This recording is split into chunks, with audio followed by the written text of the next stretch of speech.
Ventspils tehnikums mainās līdz laikam. Mācību iestāde ir pirmā Latvijā, kam izdevās iegūt iespaidīgu summu, telpu un iekārtu modernizācijai. Un tagad tā ir gatava pārņemt Vācijas pieredzi darba spēka sagatavošanā. Duālās izglītības pilotprojekts startēs jau šā gada septembrī 3 Latvijas tehnikumos – Ventspils, Rīgas un Ogres. Latviešu uzņēmēji jau pirms vairākiem gadiem vērs uzmanību uz to, ka viņiem pietrūkst kvalificētu darbinieku. Tāpēc nav pārsteigums, ka pirmie par duālo izglītību interesējās tieši darba devēji. Pirmais jau iemesls, kāpēc mēs to sākam, ir tas, ka trūkst ļoti labi speciālisti. Un, tas ir ne tikai mūsu nozarē, kur mēs darbojamies mašīnu būvē, kas ir pirmām kārtām mēģinātāji vai atslēdznieki, bet arī citās nozarēs. Un, tas bija tas iemesls, kāpēc arī mēs no savas puses uzsākām tādu iniciatīvu. Kā pamatu latviešu uzņēmēji ņem Vācijas pieredzi. Šī valsts ar duālo profesionālo izglītību ir kā piemērs visai Eiropas Savienībai. Ventspils tehnikums darba devējiem piedāvāja sadalīt mācību procesu šādi. 60% laika studenti pavada ražošanas procesā, bet tikai 40% aizņems teorijas nodarbības tehnikumā. Tehnikuma pedagogiem jārod risinājums, kā savus audzēkņus motivēt. Iespējams, tiks izveidot stipendija vai alga. Šis jaunietis jau faktiski no skolas sola kļūst par konkrētā uzņēmuma darbinieku ar visām no tām izrietošajām sekām un atbildībām, kas no vienas puses garantē labu un kvalitatīvu apmācības procesu, no otras puses tās ir arī savu veidu paaugstinātas prasības arī viņa attieksmē pret mācībām un uzrādītajām zināšanām.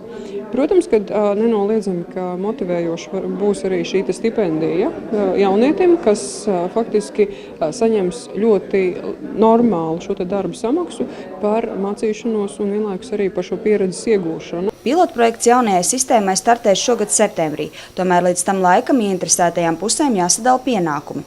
Uzņēmējiem jāpārliecina biznesa kolēģi, ka šāda duālā sistēma patiešām ir nepieciešama. Tehnikumam jānosaka potenciālo darba vietu skaits, bet Izglītības un zinātnes ministrijai jāsagatavo normatīvā bāze. No mūsu puses visticamāk ir atbildes par to, kāda izskatās normatīvo dokumentu klāsts vai bāzi, tātad likumīgais ietvers.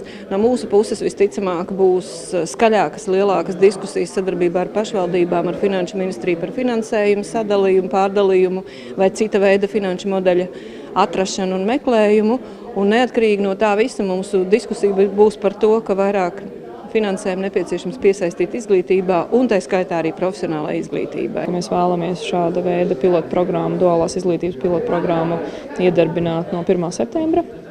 Un tādēļ būtībā jūlija laikā mums ir jātiek skaidrībā pirmkārt par reālu uzņēmumu interesi, cik audzēkņi šādā veidā, kurā uzņēmumā varētu tikt pieņemti, kādā veidā mēs nodrošināsim audzēkņu atlasi, tie, kas būtu piemērotāki un ieinteresētāki šāda veida izglītības procesa iesaistīšanās un kādas izmaiņas ministra kabineta noteikumos vai kopējā ietvara Izglītības zinātnes ministrija ir jāveic līdz 1. septembrim, lai šī schēma varētu darboties. Es jūtu, ka patiešām arī no ministrijas puses un no valdības puses ir zināma interese to visu mainīt un atbalstīt. Un tas ir tas pats galvenais, ka no katra tā sektora ir tie dzinēji spēki, kas to visu veica. Ieguldīt ievērojumu summu savā nākotnes darbiniekā, tas ir uzņēmuma stratēģiskais lēmums. Valsts pozīcija šajā situācijā ir skaidra. Kas ir ieinteresēts, tas arī maksās, un tā nebūs valsts.